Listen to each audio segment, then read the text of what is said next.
us. Right now. I agree. But we hope he gets better soon. And we're gonna go ahead and start with about half an hour of talking about development process and giving some background information on what that entails, just to kind of demystify it and help people get to more of a common understanding of housing development. And then we're gonna leave time for question and answer. So if you do have questions, we can take questions, but maybe we'll get through the presentation first. Here's Brad. I didn't know I was going first, but I'm ready. So my name is Brad Langman. I own Modern Construction for the last 15 years. Is that volume okay? Modern Construction for the last 15 years, which is a commercial construction company. And about 3 years ago, I started Victory Development Group, really to respond to the needs of housing in Grand Rapids. And when I say housing in Grand Rapids, we found that the greatest need, even though people think it's low income housing and people think it's just on that low spectrum, it's actually the missing middle. So the middle attainable housing at that young professional level, that single or a roommate kind of a person, they have been defaulting to low income because there was no inventory. So throughout West Michigan, there just weren't enough apartments. And because of this lack of housing and apartments, the pricing was so high because there's no inventory. And people would default down to low income housing. And it looked like that was overrun too much and we needed more of that. Whereas actually there was no middle area attainable housing to be had. So Victory was made to have an approach of more city living. So we're not going to buy a golf course and put in 600 townhomes. That's not what we want to do. We want to grab an acre or two in the middle of the city in urban areas and build height and build density and build high technology and accessibility. We wanted to, think more like the bigger cities, the Nashville, the suburbs of Chicago, the Tucson, Arizona, where they want to create a building up instead of building out. We end up in Grand Rapids and Michigan feeling the need to build out because we have a lot of land. And we've done that. We see all of our suburbs. That's why it took our downtown so long to mature, is because everybody was so conveniently able to drive out to the suburbs and live out in Forest Hills, Rockford, and work in Grand Rapids. But now there's a need and a wanting to live downtown. And this is representative through cities in Michigan, but Grand Rapids is a great example.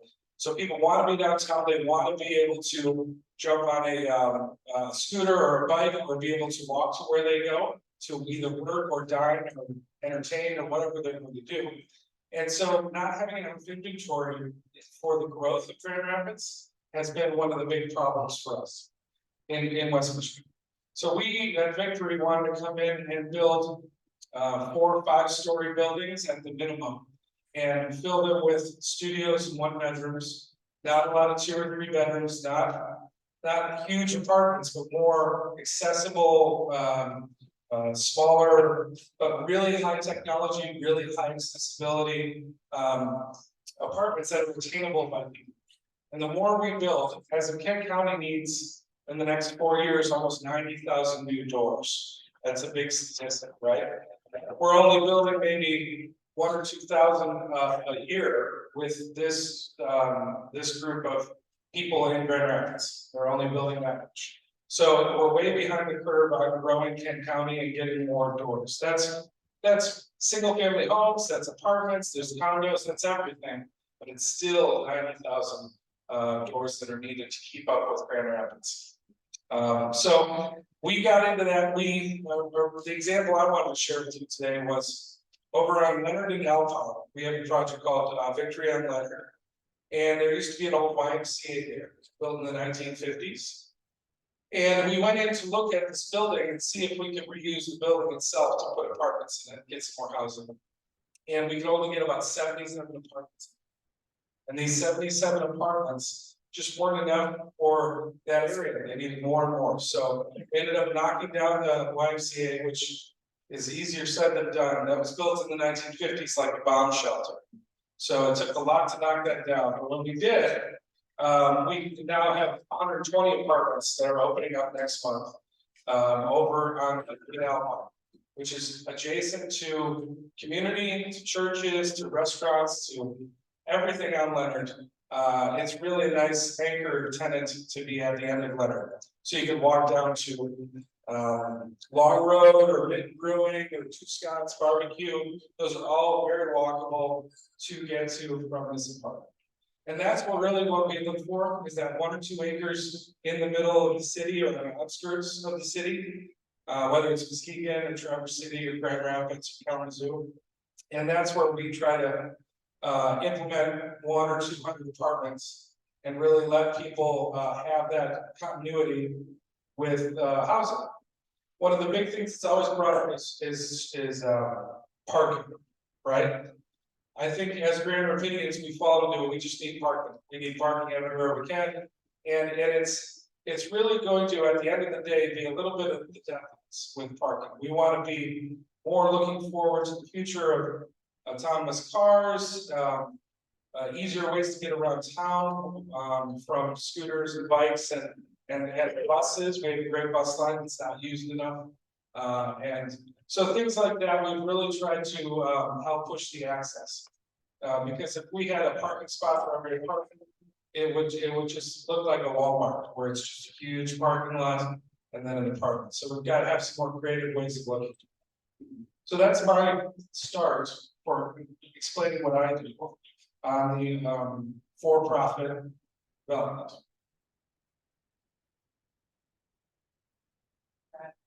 Any of our partners joining us, we're basically just each giving some information, and then I'll pass the mic to you after I speak. Thank you. So I have a couple slides I wanted to share with everybody today. Just to give a little bit more background, as Brad had mentioned, there is a need for missing middle housing, but also the need for homes for people at all different income ranges have been obviously around for a long time. We just to give a little bit of the common vocabulary that you'll hear. A lot of times we'll hear AMI or area median income. Raise your hand if you know what AMI stands for or means. So I'm not sure. Okay. A lot of times you'll hear, what is affordable housing, or who is affordable housing for? Well, in our industry with nonprofit housing, all of our units get broken down and designated for people of various area median income. So 30% area median income would be the very, very low. Think of a person who maybe only gets Social Security or does not have a job and is very at the lower end of the economic spectrum. That is a lot of the times the target population for public housing and very subsidized housing units that have a lot of federal funds involved. And then 60% AMI is a lot of what you hear the low income housing tax credit range. And I have this chart here if you want to take a look at it. And this just kind of gives you an idea of the buckets, so to speak, that we're talking about, and how people get characterized as far as the incomes levels that they can afford for housing. And so if you look at towards the bottom, that 80% area median income is the standard for like homeowner units that are subsidized, that have federal funds going towards them. So a person who earns no more than, say, for a 3-person household, $68,200, they would be eligible to purchase a home through a program that had a subsidy from the city or the state that is designated for households at 80% AMI. So a lot of times you'll see homes for sale by places like Linc-up or ICCF, and they have these income limits established to show who is the intended beneficiary of that program.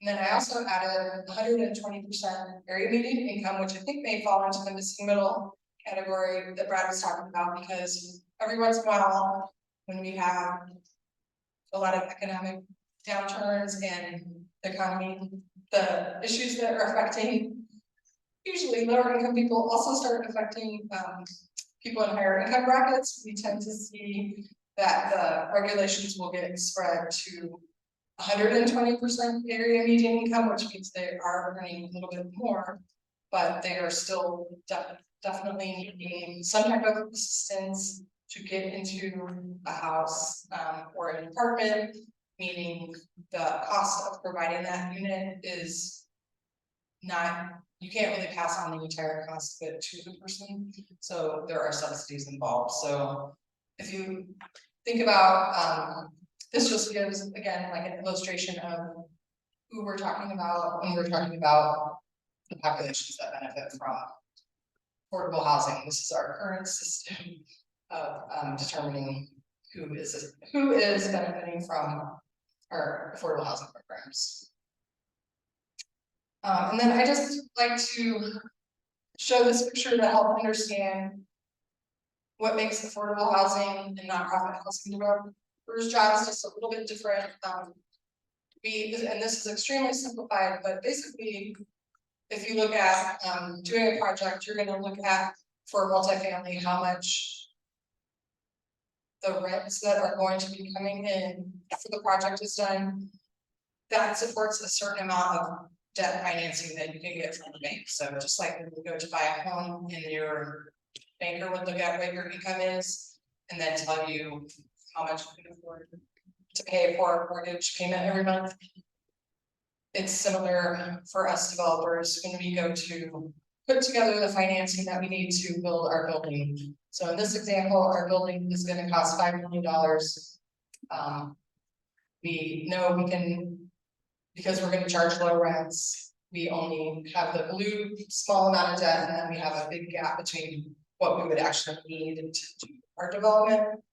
So this is where we're going to go to, like NISHA, low income housing tax credit program, City of Grand Rapids, home funds, county affordable housing, different types of money that does not actually have to be paid. On a monthly basis, it usually sits on the property as a loan, as a lien or a loan that doesn't have payments. But it makes it possible for you to complete that project, even though you don't have all the funds available. And so that's what we call our development gap. And then a lot of times projects will have 2 or 3 forms of funds that they have to apply for and be awarded to make that project happen. So on the right hand side, and again, this is very simplified, but if you're a for-profit developer and you have money to invest in your project, you're going to look at how much rent will be able to be coming in for your project, how much return on your investment that you'll be able to achieve, and then size your project or like figure out the details of your project based on that. So in the United States, the government has agreed that safe and decent affordable housing is something that we want, and so they do have federal programs that allocate funds to cities, counties, and states every year, and as part of the federal budget through the Department of Housing and Urban Development.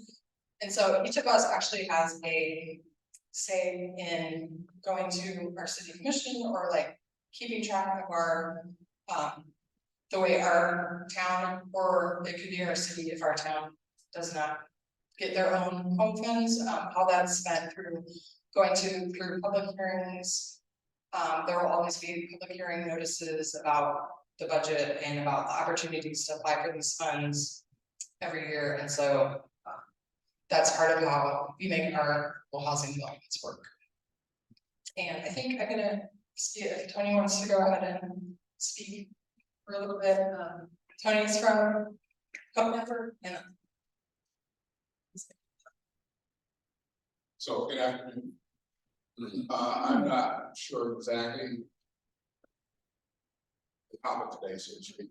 I work in Linc-up networks. I run their housing and community development. We're developers, owner operators of affordable assets. Hope Network primary mission is to help folks overcome their disabilities, to provide mental health services, substance abuse services, those things help people kind of live their best life. What we try to do is make sure that we're dealing with the lowest level need. So we look at the 30% AMI. We're really looking for folks who are chronically homeless, homeless because of either substance abuse or mental disability, and we try to make sure that when we house them, we provide the support services that will help them maintain those. And so our programs that we really focus on are permanent supportive housing. And typically we'll do that by getting tax credits, but also partnering with other nonprofits that might be able to help us bring those things to the individuals. And we rely on a lot of money in order to bring funds in to provide those services. We also go after a lot of other immigrant systems. We currently own about just a fair share of 700 units of affordable housing. Most of it is in Kent County, a large portion of it is in Grand Rapids. We also, as a developer, we just recently closed finance on the Overfoot Manor, which is now called East Point Commons. It's 118 units, with 42 of the units in permanent supportive housing. And then the rest would be 40, 50, and 60% median area income. So those are very needed units, and project actually went under construction about 2 months ago, and our goal is to start moving people on in November next year. So it's a pretty aggressive schedule. Stay tuned. We're also, we operate all over the state, so we're trying to close another project right now, which is a adaptive use of an old elementary school. It's going to be 35 units, and it's going to be for seniors. Then we have some land in Cadillac that we're making possibly some housing there. And of course, we're trying to do some of these sites. So we're pretty busy as developers and operators. We're also trying to figure out. We have a number of employees who work for us who are at that very low level. So they're working for. They've got enough money to. They've got a job, but the job doesn't close that gap. So one of the things I'm trying to figure out is how can Hope Network, through maybe acquisition of housing that is needs repair or whatever, and we can buy some of those houses, renovate them, and some of our training programs or whatever, and then help house folks who they don't really qualify necessarily to get government grants with lower income, but if we could hold the rents down, we would do that.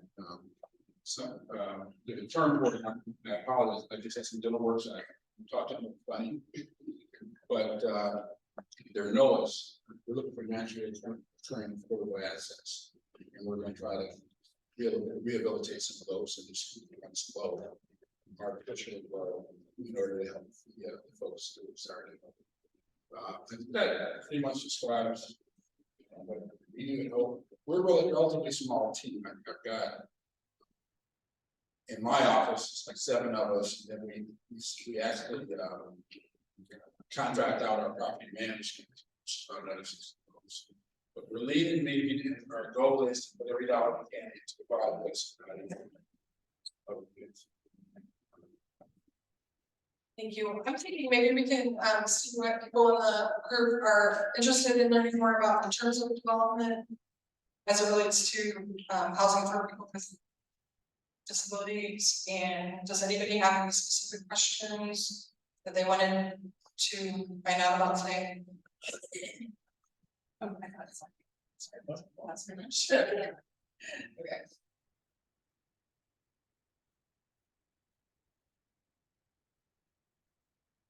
I'm just curious, and I think this is a question I'm more basically for everybody, but also for our developers. Do you find here in Grand Rapids and the surrounding metropolitan area that there's a confusion between the term affordable? Because depending on the population of people that you're talking to, the terms between affordable and accessible get used and sort of taken out of context. If something, there's a difference between something being affordable for a person with, my apologies, being accessible and affordable for somebody with a disability, and oftentimes people are thinking, well, if it's affordable, it's accessible, and no, it's not. And just because it's accessible doesn't mean it's affordable. I was just kind of curious, do you see any of that kind of confusion, I guess, in terms of relating of terms? I'm just kind of curious. We think it's all there.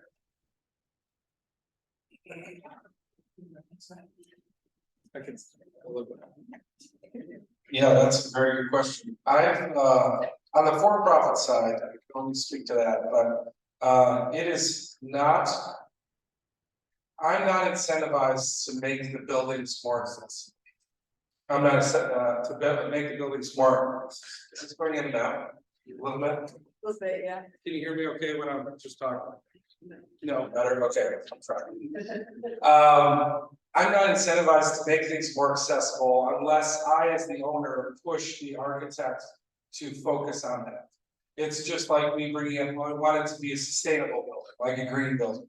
Or I want it to be, something above and beyond that will cost more money for us as a developer, but is a passion of ours as an ownership. There's nothing, I'm sure there's grants and other things that I could go after, but as a for-profit developer, I'm trying to do it as fast as I can and get those doors open as fast as I can. So grants and going for supplemental funding and other things like that, I'm actually trying to stay away from that and let you guys do that. Because for us, it's time. We want to get full.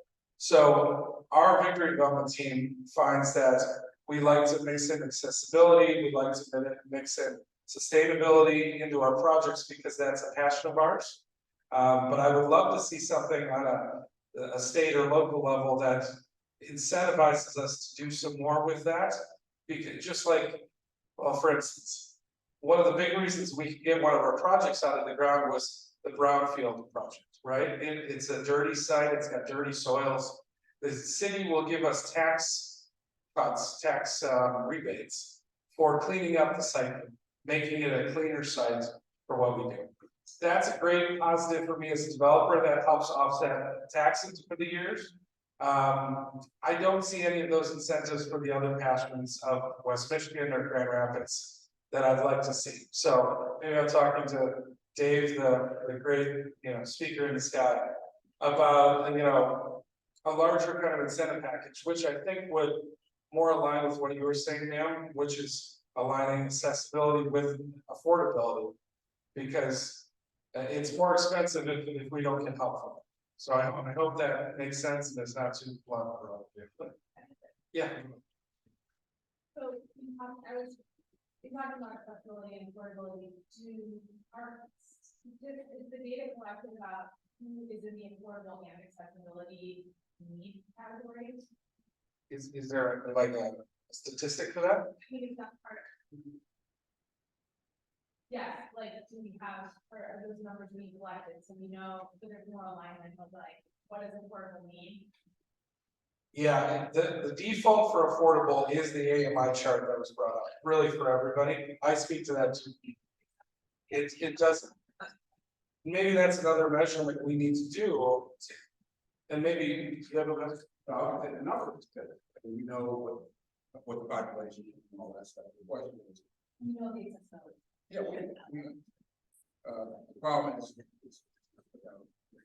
Well, what you described. yeah, I think we can describe it. Point. Yeah, we try to take them into account and make the building more accessible. Sometimes it's just a few more just on the door or whatever. Sometimes it's when we put the cabinets in or whatever, we make it so we pull that out and drop something.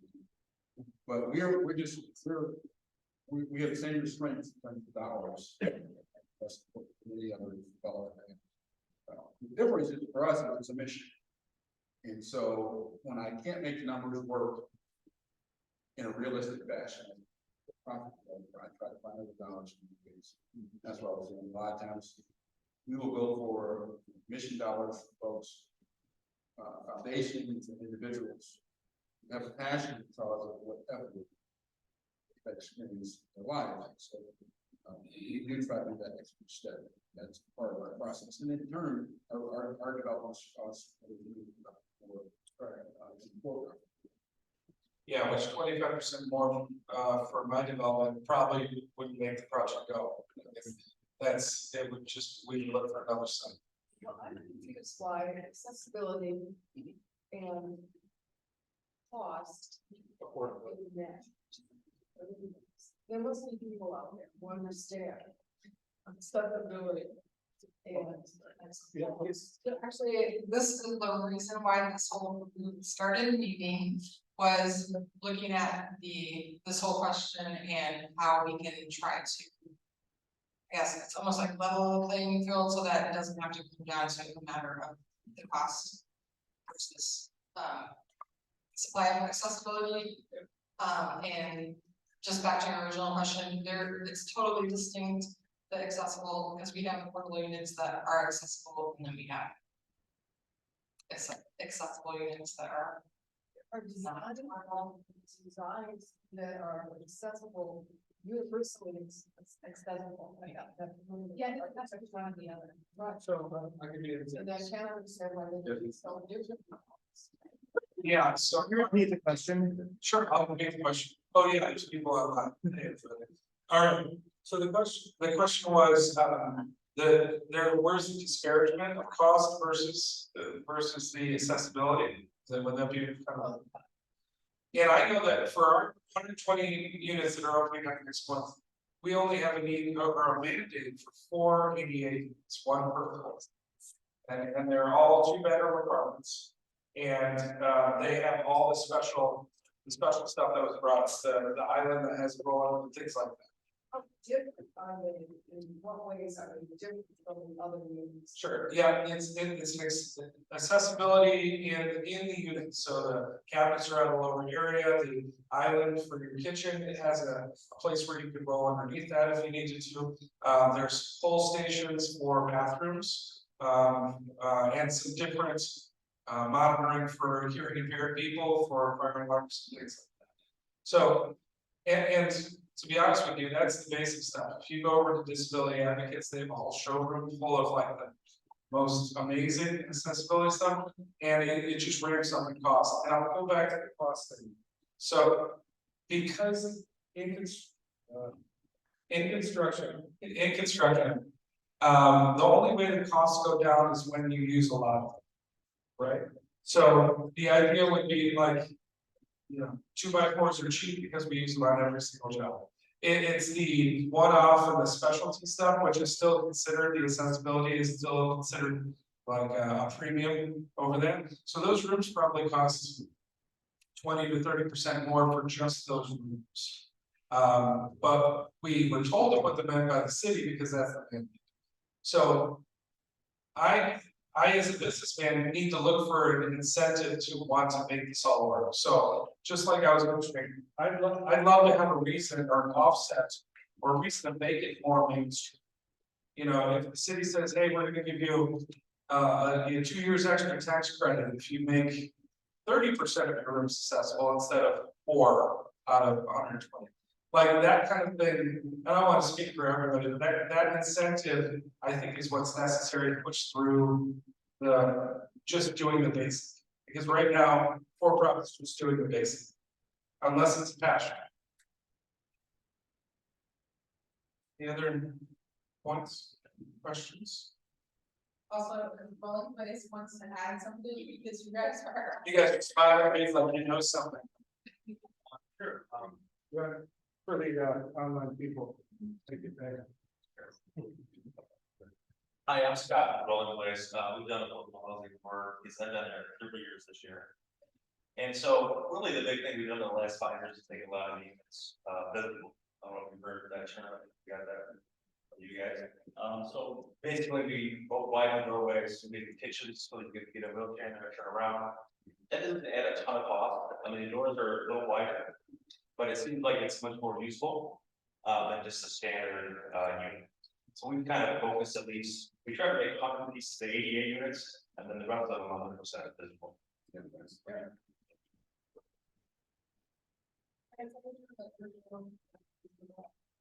I haven't heard that term before, but I'm gonna use that as of this point, making a room more visible.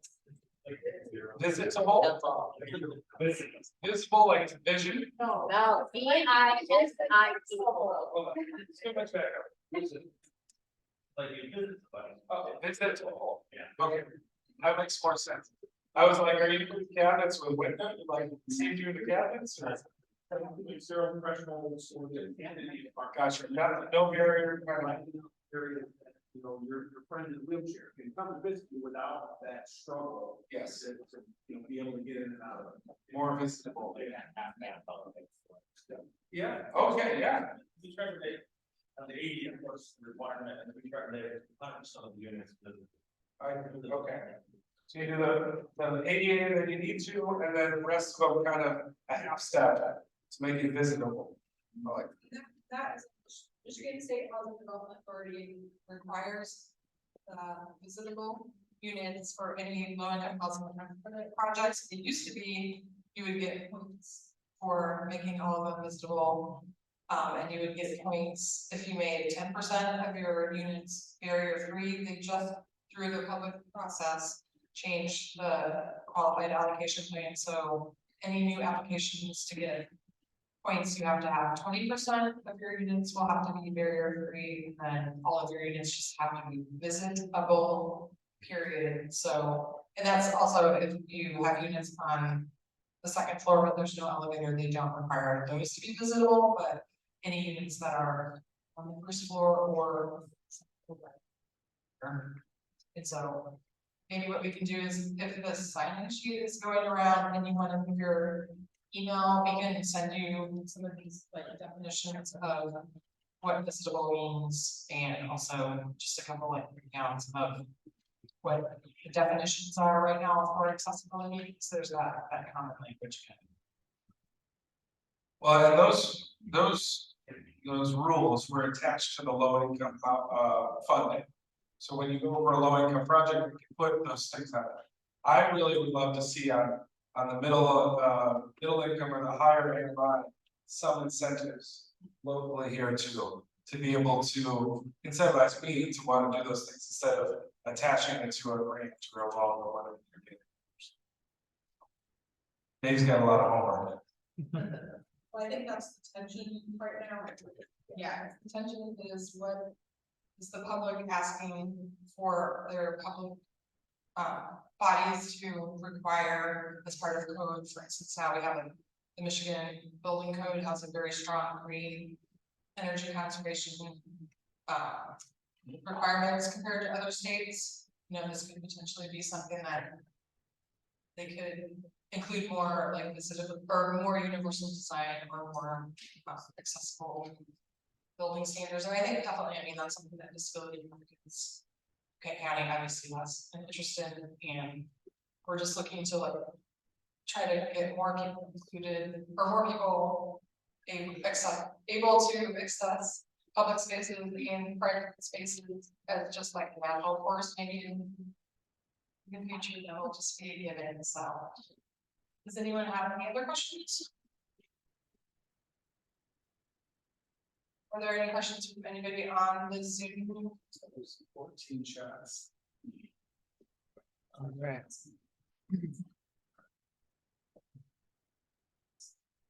So yeah, we've got a couple questions. Well, the recording will be sent to all attendees afterwards, definitely.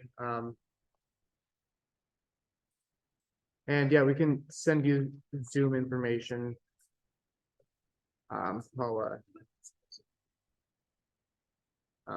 We'll send along the slide and recording to everyone after the session. We do have a question here. All right, I got another question. Actually, a couple of comments and questions. Along with business availability, why not make some apartments that are age in place friendly? Yes. Because you got folks with mild disabilities that will get worse if they age. And from experience, people with disabilities hate to move. We find the spot, we stay in the spot. Right now, the apartment I am in, I have been there about 25 years. But I am gonna be forced to move out because of the price hikes that landlords seem to love doing since COVID. God, they love doing that. And so I'm looking to move, but can't afford anything out there right now. Not on fixed income. Yeah. And I would want someplace where once I move, I stay there. And not move like 3 times. I hate it too. And also, you know, every time I see something come up, newspapers, online, what the media, you know, in general, it's always, let's put everything downtown. I did my time downtown. My first apartment was here in the Hills. Oh, yeah. I mean, less than a mile up the hill from Van Andel. That's great when you're 20 something, maybe early 30s. But again, us oldsters are not into hanging out at the bar with Van Andel and all the other nightlife that the old school people would call yuppies. I like the suburbs. Yeah. I mean, where I am at, you know, right on the line of Kentwood Gate Township, I like it out there. I want to stay out there. So, you know, where are we gonna see more out there versus this new amphitheater coming up with the high rent district? Oh, yeah. It's a good question. Ooh, for high rent district. Ooh, for high rent. I got a couple answers, or comments, I should say. So for the first one last, so. We would love to build a lot of our apartments that we have kind of figured out in suburbs. We've been talking about Plainfield, we've been talking about Rockford and some other areas. And we've been honestly fighting the cities or the townships for their zone. They just do not want, as much as some of us might want, some apartments in those areas, 2 or 3 or 4 stories tall. There is this huge blockage of people don't want that sprawl, or the cities or the townships just don't want that growth. And it's to their detriment, and it's too bad, because for us to really make projects successful, it's gotta be over 100 units. And over 100 units has to be at, you know, 3 stories or taller to make that work. And if when we go to Rockford or Forest Hills and talk about that, they're like, oh no, we don't do that. We don't do that's future slums for Forest Hills. You know, it's such a short-sighted look at what living is nowadays. So that's yeah. The other part though that you were talking about for the affordability and the accessibility, wanting to stay in place, we're actually looking at a plan to, with our 4 or 5 story units, to make the first floor that kind of live in place where you were talking about, where it's managed by a different management company. It's got maybe some age limits where 65 or older could be in that area, so it's more of a community, but they're inside the same building, but this is a different managed floor. So we wanted to, and we're thinking about mixing up those communities together in the same building to kind of create more community around it. So we've been thinking the same about this. Well, I was just gonna say, Ada, they were doing this kind of walkable community. Yeah, Ada. But for housing there also, And the same thing as Eastern Rapids is walkable, everything's right there, hospital close by, and it's just unaffordable. It is, There's a huge lot there, that's been empty for almost, 20 years, that they wanted to build, maybe could have done some. I have a 20-minute rant about that. That I'm not gonna go into. Molly and I grew up across the street from that. No, it is very sad. It comes down to like that land in East Grand Rapids. Like, even if I was allowed to put 4 or 5 floors there, I couldn't afford that land because it's just way out of whack. So it's just gotta be the right mix to make it work. Especially now with the interest rates up and the construction costs are up and everything, it's just gotta be a uniformly fund. For-profit housing. And even then, we always have a gap of money that we have to find, on how to gap that. Yeah, a lot of times people don't understand what is affordable housing. They don't understand the concept of an area median income. When people are developing, we do a ton of community outreach before our project even gets off the ground to go to the neighbors and say, hey, we're here, this is what we'd like to do.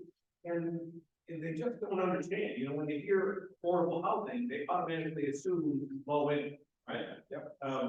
Look out the door, the AMI is 85,000. So if somebody, you know, a single provider at home is making that 85,000, they still qualify for that assistance to get into the affordable housing. The people just don't understand. So they want to turn it down right away. And there was a project in Fire Center right across from the high school that is the same thing. They wanted to put in affordable townhomes in apartments, and it got shot down right away. People at Fire Center went like, don't. There's a stigma around that word is just. We started using attainable only, we don't say affordable, and it's right, it's the same thing. But affordable has that stigma that really makes it bad. People default to, you know, Green Green in Chicago, like that's where you're just gonna build that across the street from you. Yeah, and the communities that want to have growth, Plainfield Township is starting to turn a corner there. It's just a sea of grocery stores and Walmarts, Big Lots. You know, nobody wants to live next to that either. So it is really trying to find the right fit, and then in bringing all of the community in and making the whole community able to take part in it. And it's not just made for this, it's not just made for that, the flexibility. Yes, ma'am.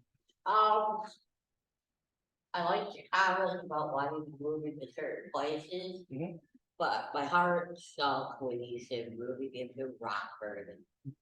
Love Rockford, cute little community, reminding me of Sonotec. Spent a lot of years in Sonotec. But my heart sunk because of no public transportation. Yes, yeah. And a lot of these townships, Fire Center being one. I'm not sure how much the playing field, you know, where they will go with that. But, you know, Cascade a few years back, you know, we don't want those people, granted they're still on their contract working for the end of this month. And then there's always need 28 degrees back down to nothing. You're gonna see a lot of pockets of folks disabled and, you know, fixed income one, but there's also a lot of college kids, you know, up and coming kids that are choosing not to drive because of the cost of cars and upkeep and all that stuff. And they want the bus line through. So you're going into townships and Cedar Springs, Rockford, and excluding a lot of folks because of lack of transportation. Yeah, and we would love to build in the suburbs because there's need out there, but you're right. I mean, Grand Rapids is way behind on that mass transit. And I mean, if you look at the bigger cities and you realize, oh, they've got great busing or they've got light rail or something like that, they did that because they didn't have a choice. Like there was no other choice, you had to get to work somehow, there wasn't any parking spots, you needed something. We have this double-edged sword where it is really still very easy to get in and out of our downtown with a car and then drive back to your suburb. And it doesn't create the need to really put an emphasis on the transportation. And the rapid guys can talk better than I can about it, but every apartment we put in a bus station too. That is part of our plan, and we put in a bus station. Okay, and we get microphones. Oh, it's gotta be straight, is that right? I gotta be a little American Idol on this? Yeah, not down here, okay. So but you know, it can only be needed, or it can only be supported if the need is great enough to do it. And I don't wanna discount your needs, but it's just gotta be more than us in the room wanting it. It's gotta be a need to be in the downtown and the suburban areas. Thank you for the microphone. We've got about 5 minutes, maybe one more question. Okay, I have a couple things. One, I wanted to just also explain that we do get assistance from disability advocates of Kent County whenever we're doing a development. They are willing to like look at our plans, and I'm sure they make this service available to anybody who is interested when you are looking at your plans, and just easy ways to make buildings more accessible. Also, I wanted to share that one of the accessible homes that Linc-up constructed at 36 and Jefferson. If you've driven by there, Linc-up did a 12-unit site condo development with the help from Kent County and City of Wyoming Home Consortium. And they also changed their guidelines so that it would require one of the units, if you do more than 4 units, to be ADA accessible. And so one of our units has a first floor living space, fully accessible. The unfortunate caveat was that because the house ended up so much larger than the other ones, the price was higher. So we have a 3-bedroom, 2.5 bath accessible unit at 145 36th Street Southeast for sale for $245,000 right now, and the income limits are the 80% very immediate income. Fortunately, the county does also offer career assistance, so whoever is eligible and can qualify for a first mortgage. There is upwards of $60,000 of soft second funds that can be applied to purchase that. So if you do know someone who needs an accessible first floor home that is looking, we do have one available right sale. We have 5 other businesses that are priced at $228,000 that are right there in that development as well.